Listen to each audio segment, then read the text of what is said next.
Sun in Sagittarius, Moon in Scorpio. These people are definitely old souls. With this combination, the moon is in its fall position, and so these individuals typically have very difficult childhoods.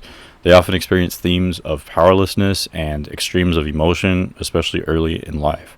Through such challenging circumstances, a highly adaptable and quick-witted personality is created.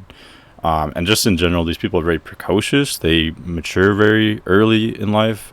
They might struggle with school just because it's hard for them to focus and be passive because they're very interactive learners, but they're very, very quick at learning social dynamics or street smarts or just life skills in general.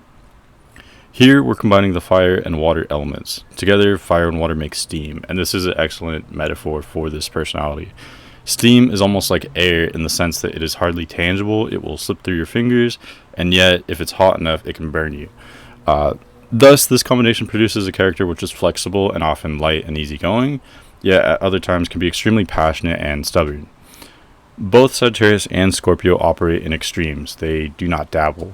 If they're going to do something, they'll do it wholeheartedly or not at all. They want to be the best at whatever it is they do. And specifically for relationships, this has a lot of implications. So these people will either commit 100% or not at all. They can be borderline obsessive when they are committed just because their extremes of emotion are so extreme. And they are just so passionate, and it's not inherently a bad thing. It has many pros and cons.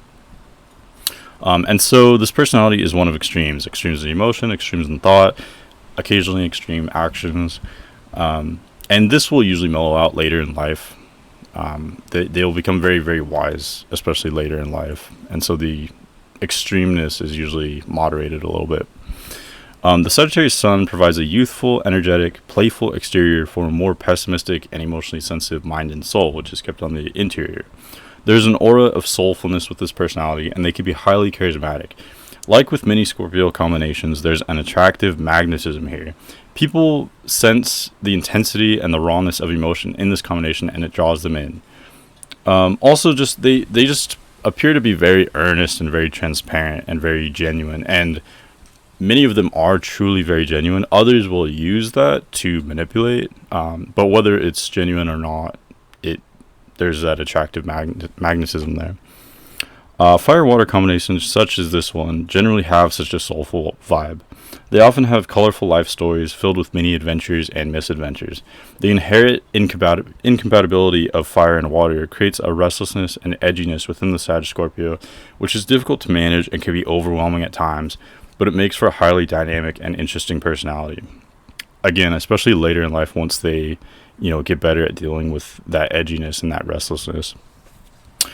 These people make for excellent psychologists and teachers, but also scientists, as they have a keen attention to detail and a curious mind. In addition to intellectual pursuits, they may be gifted with creative endeavors, especially ones which involve performing, such as music. Specifically music, this is a really great combination, one of the best combinations when it comes to music and musical performances. Again, just because they're so passionate, they can be very creative, and also they can have a gift when it comes to dealing with other people or, crowds, stuff like that. If you'd like me to interpret your sun-moon sign combination or have any other suggestions, be sure to let me know in the comments.